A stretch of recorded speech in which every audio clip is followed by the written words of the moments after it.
Hello friends, कैसे हैं आप लोग। Sorry for the background noise. पड़ोसी में शादी का माहौल है, पड़ोस में शादी का माहौल है, सो आई कांट डू एनीथिंग। अब साउंड प्रूफ रूम तो है नहीं कि आवाज़ ना आए, सो कॉम्प्रोमाइज़ कीजिए आज के दिन और कोशिश रहेगी कि आज की वीडियो जल्दी ही ख़त्म करो। सो पहले हम लोग ये देख लेते हैं कि आज के दिन हम लोगों को क्या क्या टॉपिक समझना है, देखना है, रिवाइज करना है। So let's first see the topics. The topics would be, तो मैं जो कल जहाँ छोड़ा था वहीं से कंटिन्यू करना चाहूँगा। आई थिंक बैकग्राउंड नॉइज़ आप लोगों को परेशान कर रहा होगा गाइस।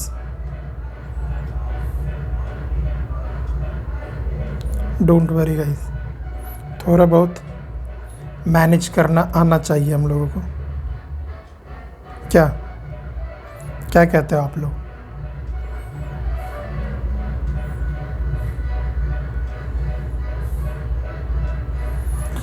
ओ यार,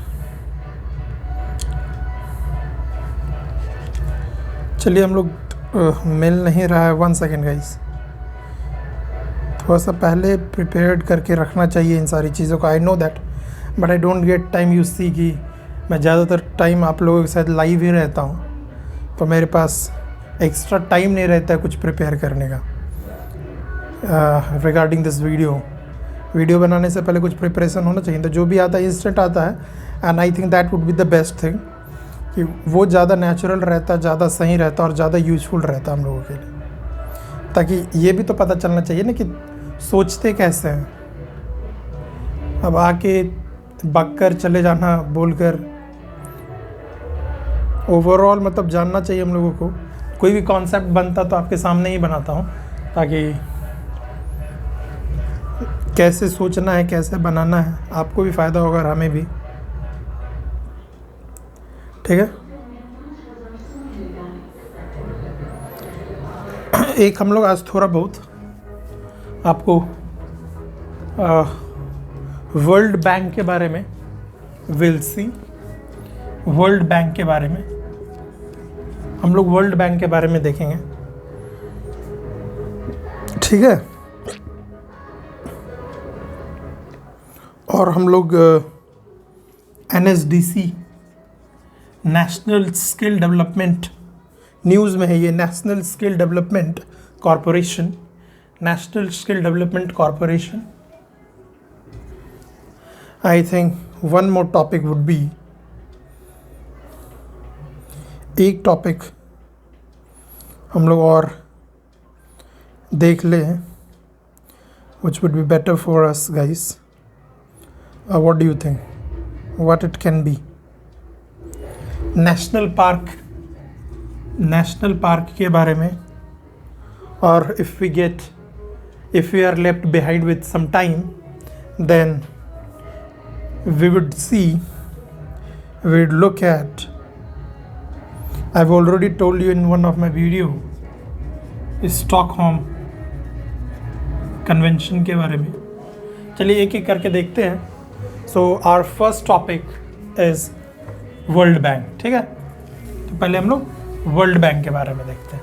ठीक है, एंड हमारे व्यूअर्स ने ये सजेशन दिया था इस तरीके से रिप्रेजेंट करें, दैट वुड बी बेटर कि वीडियो स्टार्ट होने से पहले what we would get to learn in this video. So ये आप लोगों को और हमें भी फ़ायदा होगा। गाना थोड़ा सही ढंग का नहीं बज रहा है, आई नो दैट, बट सारा कुछ टाइम से ही करना होता, because we don't have any extra time and you know we are student, we are not professionals. चलिए, अच्छा हम लोगों को ना वर्ल्ड बैंक के बारे में जानना है ना। सबसे पहले हम लोग को ये जानना होगा ब्रेटन वुड कॉन्फ्रेंस के बारे में। किसके बारे में? Brayton Wood conference. ठीक है, I think I have already told you in one of my videos. ठीक है, Brayton Wood conference.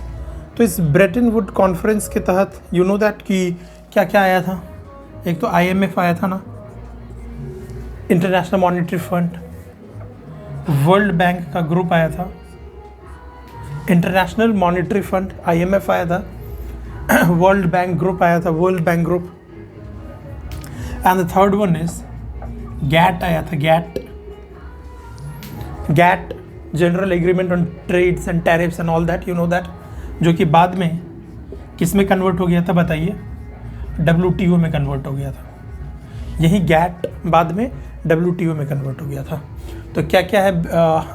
So these three institutions are the result of Bretton Wood conference. किस साल हुआ था? 1944 में हुआ था। That doesn't matter for us, okay, right. IMF, international monetary fund, world bank group and GATT।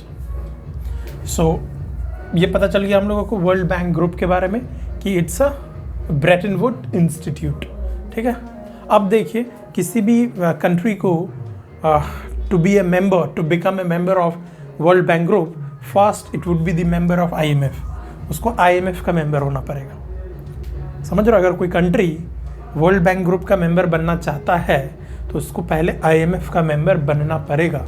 And what is the work of IMF? What is the objective of it? Objective क्या था? कि जो एक्सचेंज रेट है उसकी stability को maintain रखना, ठीक है। एक्सचेंज रेट के स्टेबिलिटी को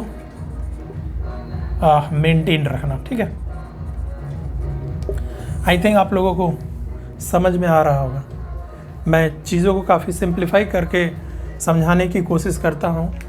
ये हमेशा से मेरी आदत रही है, और ताकि आप लोगों के पास बहुत ही कंसाइज मैनर में चीज़ें पहुँचे, ठीक है।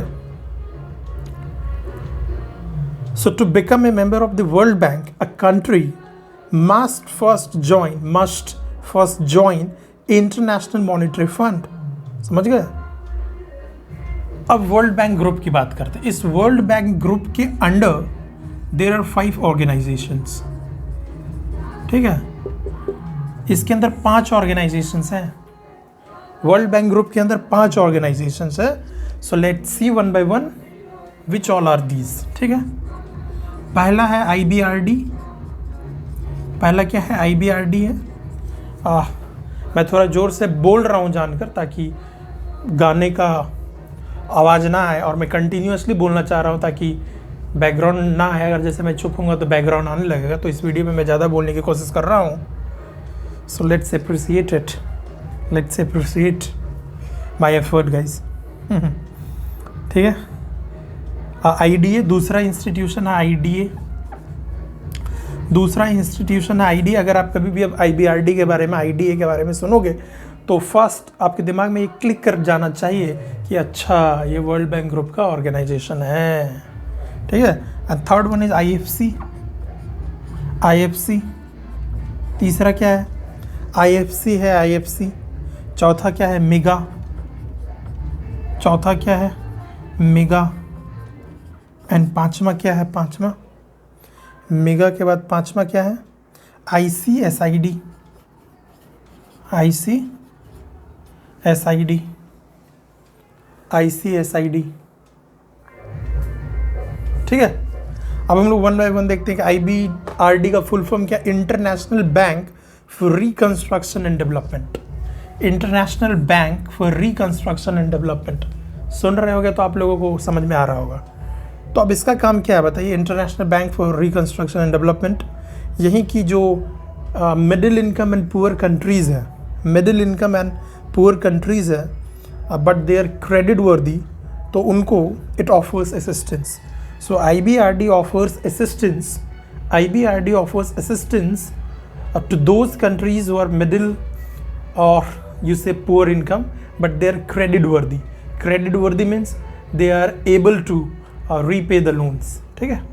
वो लोन्स रीपे कर सकते हैं, क्रेडिट वर्दी हैं वो। तो middle income and poor countries को लोन प्रोवाइड करती है, उन कंट्रीज़ के डेवलपमेंट के पर्पज़ के लिए IBRD, वर्ल्ड बैंक ग्रुप, ठीक है। The second was international development association. International development association offers loans to the world's poorest countries. These loans come in the form of credits and are essentially interest free. अब देखिए पहला जो है before gaining A membership in the other four, okay ठीक है, let me clarify it.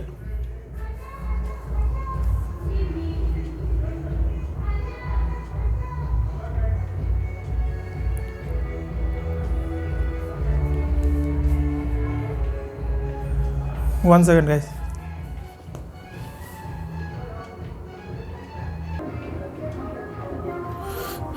Sorry guys, आज के दिन काफ़ी ज़्यादा डिस्टर्बेंस है. व्हाट कैन वी डू, बताइए क्या कर सकते हैं. वीडियो बनाने के अलावा अपन कुछ नहीं कर सकते हैं. So let's continue from where I have left it. तो जहाँ से मैंने छोड़ा था, ठीक है, आईडीए के बारे में. तो आईडीए जो है ये लोन्स ऑफर करती है, offers loans to the poorest countries and it would be interest free loan.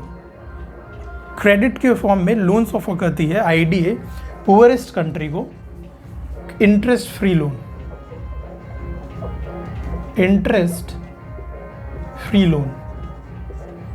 Interest free loan कौन ऑफर करती है? आईडीए. अब देखिए इसमें क्या था कि अगर आपको डब्ल्यूबीजी का मेंबर बनना है तो पहले आपको आईएमएफ का मेंबर होना पड़ेगा.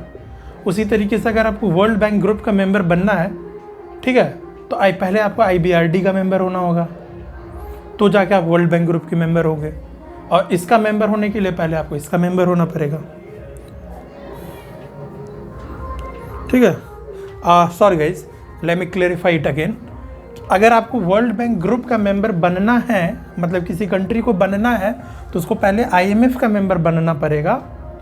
और इस 4 का अगर मेंबर बनना है, इन 4 में से किसी एक का मेंबर बनना है, तो सबसे पहले आईबीआरडी का मेंबर बनना पड़ेगा.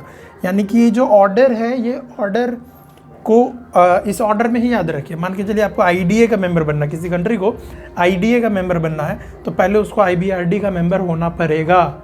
देन ओनली वो आईडीए के थ्रू उसको इंटरेस्ट फ्री लोन मिल सकता है. तो ये मतलब ऑर्डर है. इसी ऑर्डर में आप मतलब क्वालिफाई करते हो नेक्स्ट इंस्टीट्यूट के एज ए मेंबर के लिए. ठीक है, समझ गए ना बात को. उसके बाद इंटरनेशनल फाइनेंस कॉरपोरेशन है, फिर मेगा है मल्टीलेटरल इन्वेस्टमेंट गारंटी एजेंसी, फिर आईसीएसआईडी है International Centre for Settlement of Investment Disputes, International Centre for Settlement of Investment Disputes. And India is not the member of ICSID, और India इसका member नहीं है. याद रखिएगा, बहुत ही इंपॉर्टेंट है ये बातें. आईसीएसआईडी का मेंबर इंडिया नहीं है. अगर ये बोला जाए कि India is a member of all the organisations of world bank group, world bank के 5 ऑर्गेनाइजेशंस का, सारे ऑर्गेनाइजेशंस का इंडिया मेंबर है, नहीं है. आईसीएसआईडी का इंडिया मेंबर नहीं है. रिमेंबर, यहीं पर फंसाया जाएगा. ठीक है, बहुत ही मतलब ये चीज़ें क्लियर कट होनी चाहिए. ठीक है, आई थिंक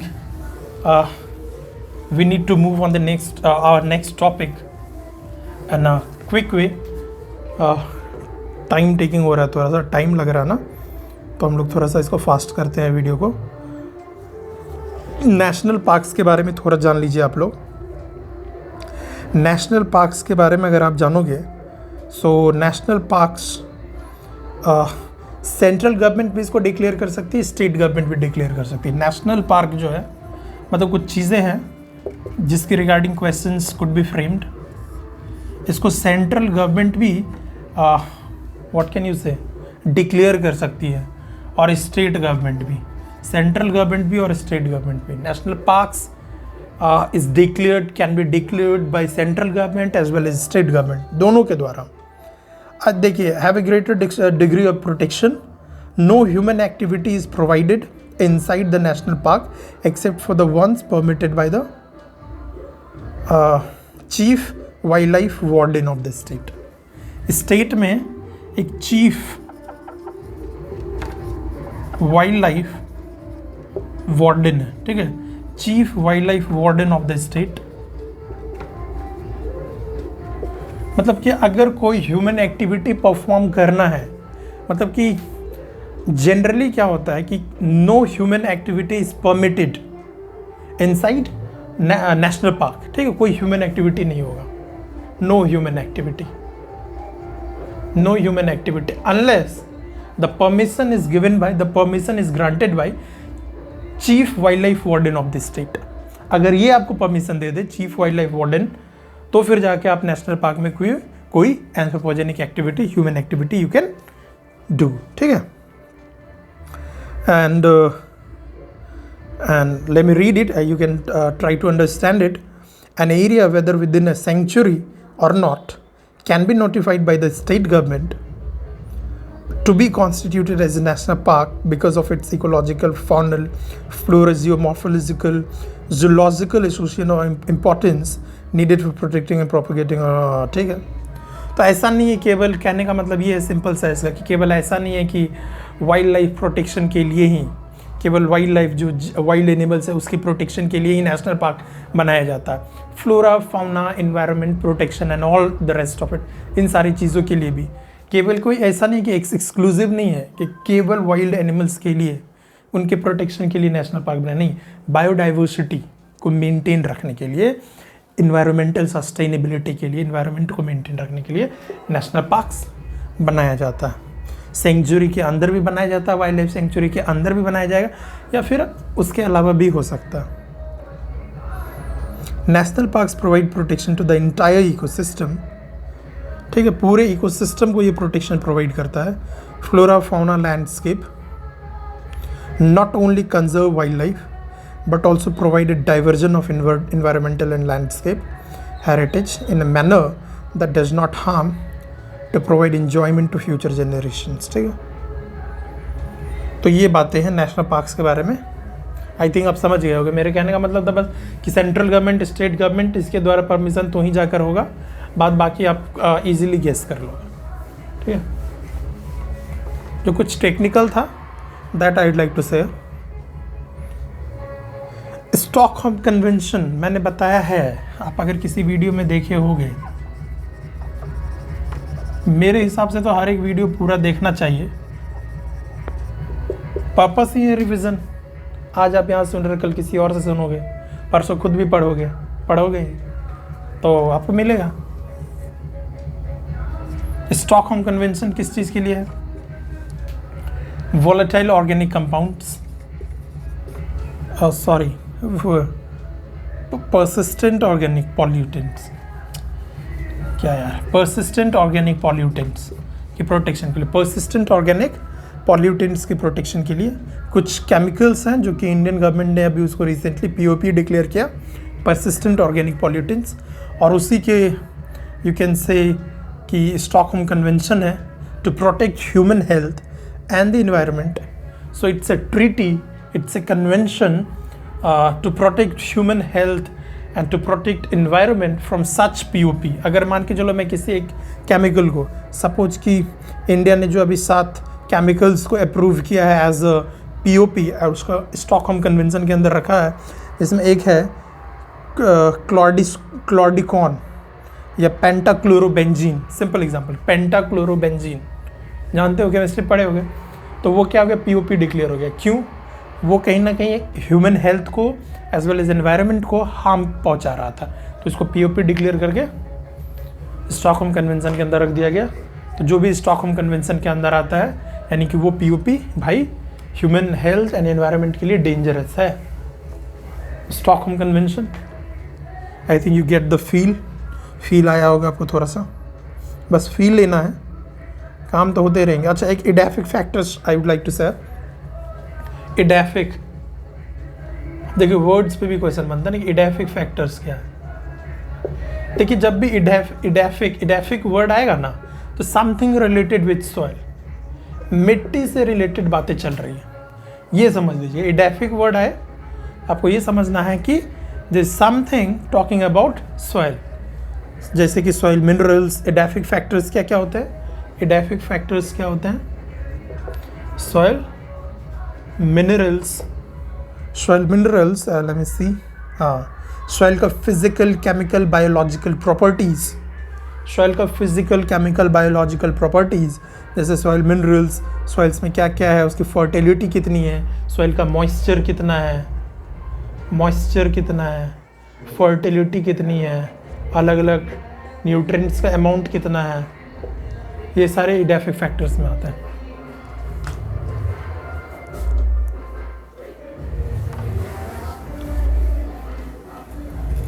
अच्छा, और मैंने क्या लिखा था यार, वर्ल्ड बैंक लिखे थे। One second, Kyoto protocol, you know that Kyoto protocol, गाने बज रहे हैं भाई।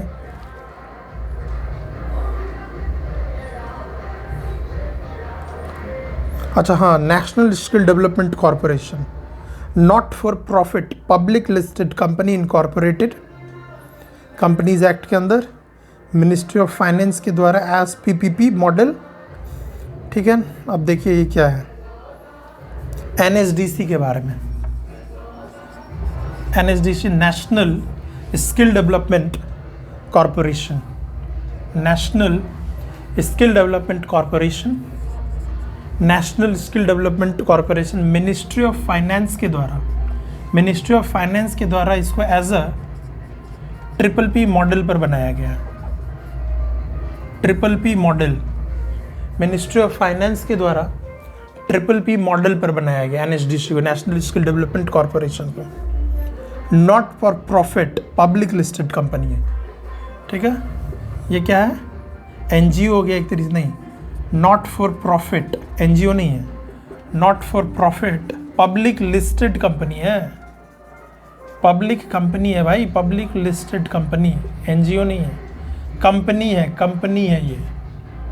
ठीक है, कंपनीज एक्ट के अंदर पब्लिक लिस्टेड कंपनी है एनएसडीसी, एकदम ध्यान रखिएगा, कंपनी है, कोई एनजीओ नहीं है, कंपनी है, public listed company.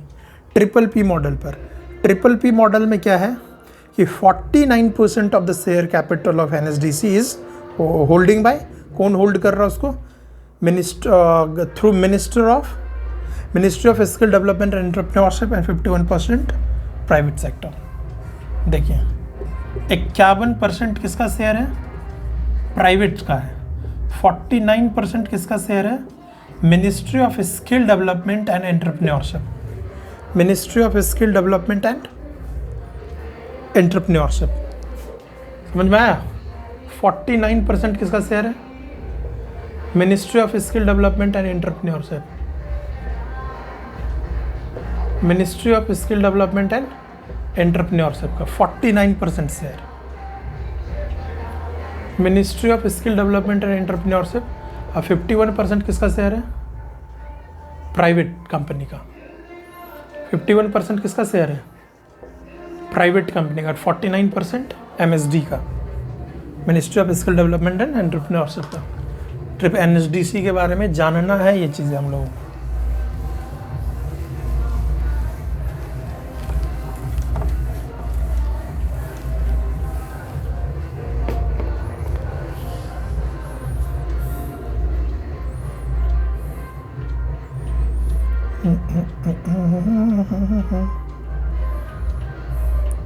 I think guys it would be enough for today's class। ठीक है, थोड़ा सा डिस्टर्बिंग माहौल है, कोई नहीं, कॉम्प्रोमाइज़ करना सीखिए, कॉम्प्रोमाइज़ करने आना चाहिए हम लोगों को।